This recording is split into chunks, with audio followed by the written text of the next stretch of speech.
नमस्कार दोस्तों, स्वागत है आपका हमारे YouTube चैनल पूजा 7 स्टोरीज में। जय श्री कृष्ण दोस्तों, आज हम आपको इस वीडियो में बताएंगे उन संकेतों के बारे में जिससे आपको ये पता चलता है कि भगवान शिव हमारी परीक्षा ले रहे हैं।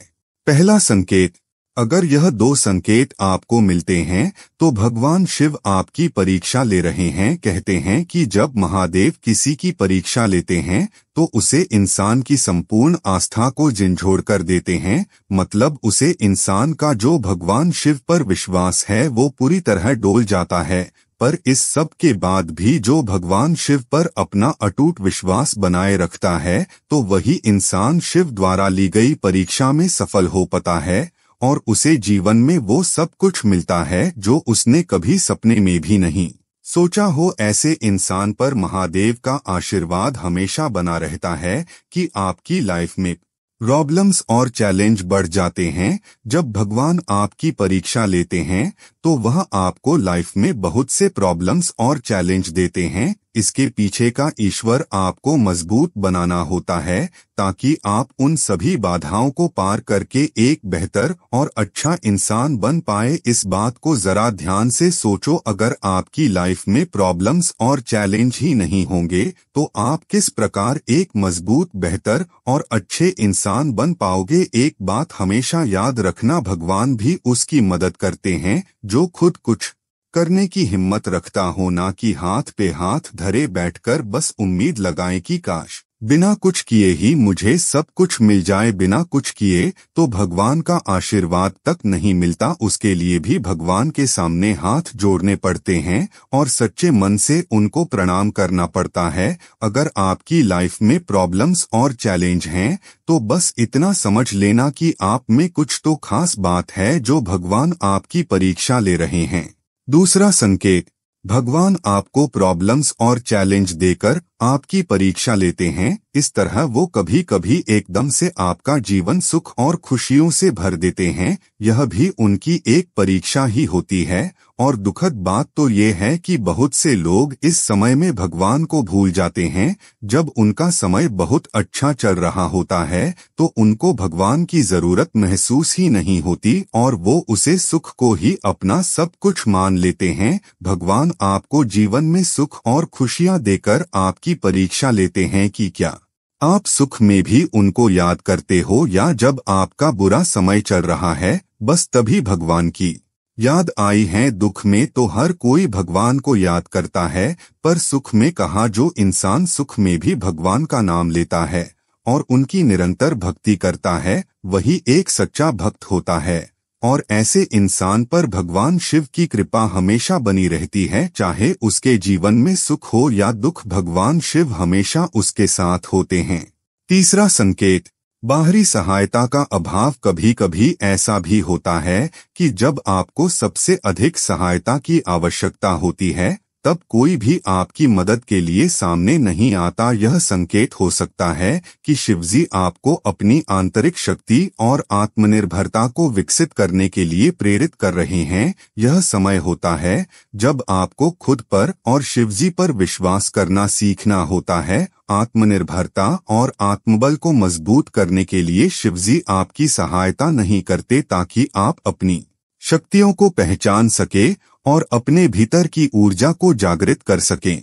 चौथा संकेत, समय की कसौटी पर खरा उतरना। जब आपको अपने धैर्य की परीक्षा देनी पड़ती है और समय आपकी योजनाओं के विपरीत चलता है तो यह शिवजी का एक और संकेत हो सकता है। वे देखना चाहते हैं कि क्या आप समय की परवाह किए बिना अपने लक्ष्य की ओर दृढ़ता से आगे बढ़ सकते हैं। इस स्थिति में शिवजी यह सिखाते हैं कि समय का महत्व तभी होता है जब आप अपनी यात्रा के उद्देश्य को समझते हैं। अगर आप समय की कसौटी पर खरे उतरते हैं तो शिवजी आपको उस लक्ष्य तक पहुंचने में मदद करते हैं जो आपने अपने लिए निर्धारित किया है।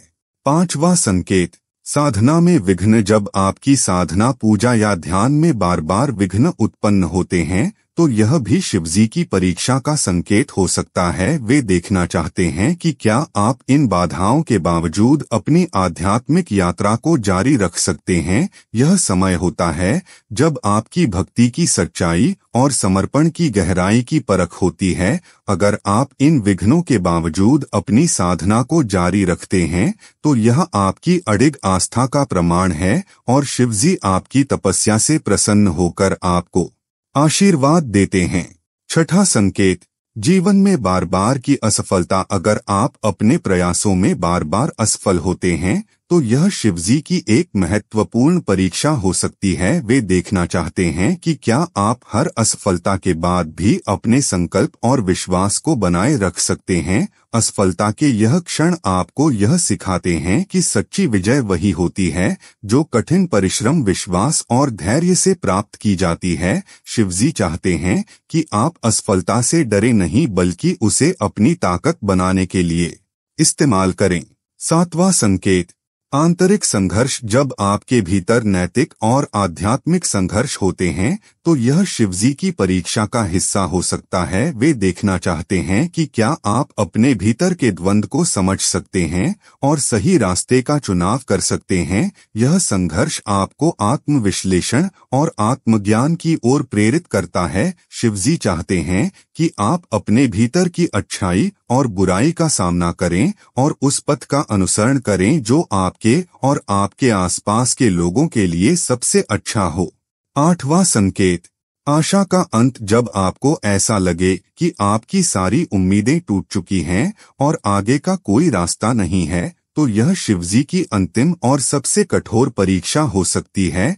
यह वह क्षण होता है जब आपको पूरी तरह से भगवान शिव की शरण में जाना पड़ता है और अपने सभी संदेह और डर को छोड़ना पड़ता है। यह परीक्षा आपके समर्पण की गहराई को नापती है।